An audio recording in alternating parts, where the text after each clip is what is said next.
Hey, it's Dead Guy Cardboard. I have, I guess, one hell of a pickup. At least it's a big pickup for me. This is certainly the most I've ever spent on a card by a long shot. But I'll explain why I picked it up. And yeah, without further ado, it's the 1951 Bowman Willie Mays rookie card in a PSA 4.5. Picked this card up because I think he's the greatest player of all time. I'll get into that a little later. And because I think this is just a really great example. It's pretty well centered. I mean, very well centered for a 1951 Bowman card. These cards are notorious for being off-centered. And the surface is pretty clean too. There's no fish eyes, no flaking, which is pretty common with this card. And sharp registration. There's a little bit of a print line like right here, which I think you can see in the camera. But it's not too bad because it blends in pretty well with the tarp in the background. But just a gorgeous looking example. Usually when you have a half grade by PSA, that means it's a great eye appeal card. And this certainly fits the bill. The back's fairly clean. There's a little bit of wax staining on it, which I don't mind. It's pretty common with 51 Bowmans. There's the slightest of wrinkle right here, which I think you can see. I have a light shining on it. That's the only way you can pick it up, is if it's sunlight or a light directly hitting it. But it's a very, very, very faint wrinkle. Yeah, whenever you see a card and you wonder why it's not a 5 or 6, it's usually because of a wrinkle. But overall, this is just an incredibly sharp card. Very happy to pick it up. Go into why I picked this card up. It certainly isn't cheap. Yeah, I think that Willie Mays is very undervalued because I consider him to be the greatest player of all time, at least tied with Babe Ruth.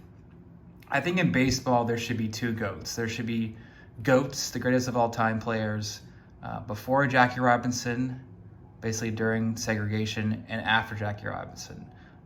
Babe Ruth was by far the best player before Jackie Robinson, but he didn't play against black athletes. He didn't play against a lot of international talent. So I really do think you should have two different GOATs. And to me, it's Babe Ruth and Willie Mays. In my opinion, Willie Mays is still the greatest player of all time after Jackie Robinson.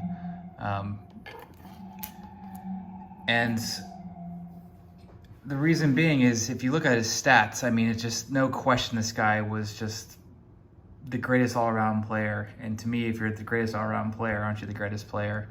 He has 156 WAR, 3,293 hits, 660 home runs, a 301 batting average for his career, 1,909 RBIs. He won the Rookie of the Year, 2 MVPs, although I read that he probably should have won at least 7 MVPs, 12 gold gloves, which is a ton of gold gloves, the best outfielder of all time. Just so good at defense. Was a 5-tool player. He led the league in stolen bases several years. Hit a rocket of an arm. Just an amazing fielder. Could catch anything. Could hit for power. Could just hit in general. And just, you know, a lot of people like to compare Mike Trout to Willie Mays. But Mike Trout has a long way to go before he reaches Willie Mays' stature. I mean, for example, Mike Trout doesn't have any gold gloves, whereas Willie Mays, like I said earlier, won 12 gold gloves. He did all this stuff, all these amazing stats, accumulated all these amazing stats, and he missed 1.5 years due to the fighting in the Korean War, or getting drafted into the Korean War. So it makes you think what he could have done if he had those nearly 2 seasons, extra 2 seasons. And these were during his prime. I think it was his 22nd year, or he was 22 and 23. So who knows, he could have actually tied or beaten Babe Ruth's home run record. Hank Aaron never missed any time due to the war. Babe Ruth never missed any time due to the war. But Willie Mays missed nearly 2 years due to the war, two prime years. And he also played in Candlestick Park, which is not a home run friendly park. I mean, can you imagine if he played in a park that was home run friendly to him, like Babe Ruth? And he was actually a pretty short guy. He was 5'10", I believe. It says 5'11" on the back, but I've read he was actually 5'10". But he's an extremely powerful guy. If you've seen any photos of him without a shirt on, he was ripped. And this was during a time like in the 50s where weight training wasn't really a thing in locker rooms. And they were saying that he could have easily been like an all-star running back if he decided to play football or really any sport. He was just an all-around incredible athlete. And to me, one of the biggest indicators for who's the greatest baseball player of all time is looking at WAR. And the top 3 WAR players are Babe Ruth at 183 WAR and Barry Bonds at 162 WAR. And actually, Willie Mays is Barry Bonds' godfather. Barry Bonds' dad, I think his dad's name is Bobby Bonds, was Willie Mays' teammate for a couple years. That's why Willie Mays became his godfather. But Barry Bonds is number 2 at 162 WAR. And then Mays is at number 3 at 151 WAR. But I think you have to have a huge asterisk with Barry Bonds. I do believe Barry Bonds could have gotten the Hall of Fame regardless of steroids. He was an incredible player. But he would have definitely not surpassed Willie Mays without steroids in the WAR department. Because a good chunk of his WAR came from the late 90s and early 2000s when he was just crushing balls when he was on steroids. So in my opinion, the top two WAR players are Babe Ruth and Willie Mays. Then I think what's also why I decided to pick this card up now, because it's, to me, in many ways is the worst time to pick up cards. I still think card prices are pretty inflated. I made a video about how I think by 2023 card prices should go down. But I do think certain players will maintain their prices or not dip as dramatically, and those are the big names like Babe Ruth, Willie Mays, Hank Aaron, Ty Cobb, and in other sports, Michael Jordan, LeBron James, Wayne Gretzky. But there could be a dip, and that's why I try to go after cards with great eye appeal that are tough to get with great eye appeal, and this certainly is one. And I was able to sell some cards that were not part of my key part of my collecting that I made a profit off of. So, if this card decreases in value, I still was able to capitalize on selling some cards in this crazy climate we're in right now with the hobby and card prices. But another reason I decided to pick this up now is kind of, I think, maybe now or never, because Willie Mays is 90 years old. He's the oldest living Hall of Famer. And when he passes, which could be very soon, his card prices are going to increase. That's what happened with Hank Aaron. A lot of people are going to be talking about how great Willie Mays was because he seems to still go under the radar when he passes away. And so I wanted to snatch this up now before it gets even higher and it becomes even more basically unaffordable for many people. And I wanted to get one that was this 4 to 5 range, PSA graded. And he has a documentary coming out on HBO in 2022, so there'll be even more exposure on him, and I think really kind of highlighting how good of a player he is. And then it's also sort of interesting to me that this card is the second most valuable card in the set. The Mickey Mantle card from the set, Mickey Mantle's True Rookie card, usually outsells Willie Mays by almost double, which is crazy to me because even Mickey Mantle has admitted that Willie Mays is the better player. And I think most people would agree that Willie Mays had a better career than Mickey Mantle. But Mickey Mantle just has this, golden boy persona, and he became the face of baseball for so long. Here's this white, blue-eyed, blonde-haired guy that he plays for the Yankees, won a ton of World Series.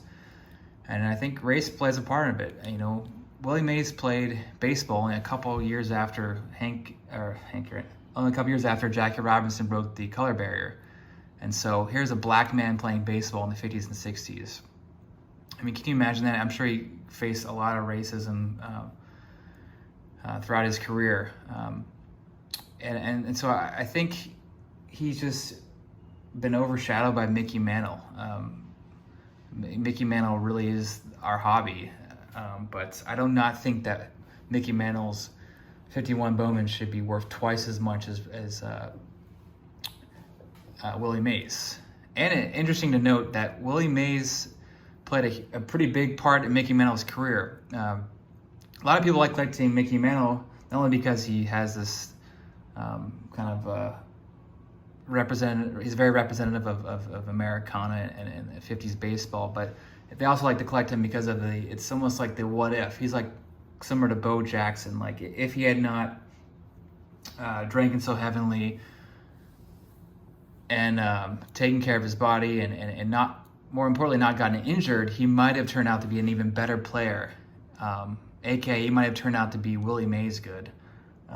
And Willie Mays was quote unquote responsible for his injury because in 1951, Willie Mays hit a ball into the outfield and Mickey Mantle was running to try to catch the ball.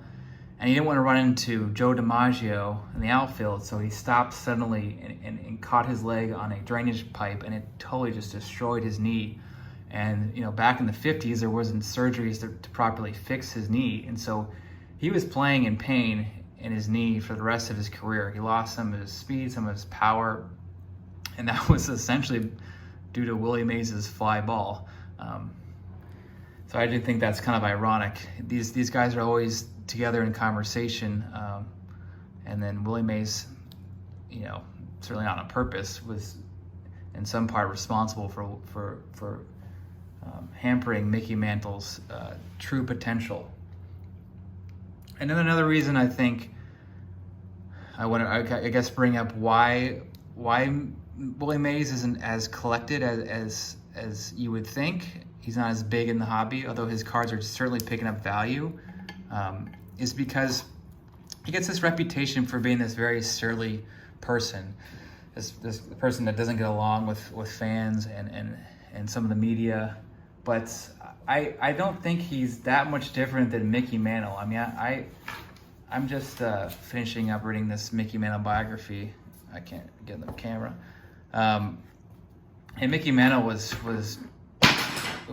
just as much of a surly guy as Willie Mays. I mean, there's stories about how Mickey Mantle would refuse to sign kids' autographs. I've talked to some people in New York and they have deep disdain for Mickey Mantle because they remember attending Yankees games as kids and Mickey Mantle turning them away. And he was a drunk and a womanizer, and so Willie Mays gets this kind of reputation for not being friendly. But I don't think he was any worse than Mickey Mantle. I actually think he might have been better than Mickey Mantle. I mean, he certainly wasn't drinking and doing that kind of stuff. I've seen documentaries about Willie Mays, how he would, before every game, he would play stickball with the kids in Harlem and then walk to the stadium when he was playing in New York. To me, that sounds like a guy that likes the fans. I think in recent years he's been particularly, I guess, sour and surly. I've heard that he's not very nice to deal with and during sport card conventions, during signings, but I don't know. At the same time, he's 90, and in the last 20 years, and he's been an old guy. I'm not saying that's an excuse, but it's kind of a common thing with a lot of these great players. And really great, creative geniuses is they're not the nicest to deal with. I mean, if you think about it, Steve Jobs, Elon Musk, heck, Michael Jordan is a jerk. I mean, Nike and McDonald's made him have this kind of angelic image, but in reality, he was not the nicest guy. He was just very competitive. So I think that kind of competitive spirit is what makes a lot of these people great, and it's not an excuse, but I'm trying to just kind of show you why I think that whole notion of Willie Mays being a surly person shouldn't be a reason why he's not as highly collectible as say a Mickey Mantle. So that's it. Well, actually, before I go, some quick tidbits about Willie Mays that I want to end with. He was the ultimate performer. He really did love the fans. He would do this thing called the basket catch, which he would let the ball basically drop at his waist and catch it. And that was not an efficient way to catch a baseball. It was a much harder way to catch a baseball, but he did it to really show off and give the fans a good show. He would also purposely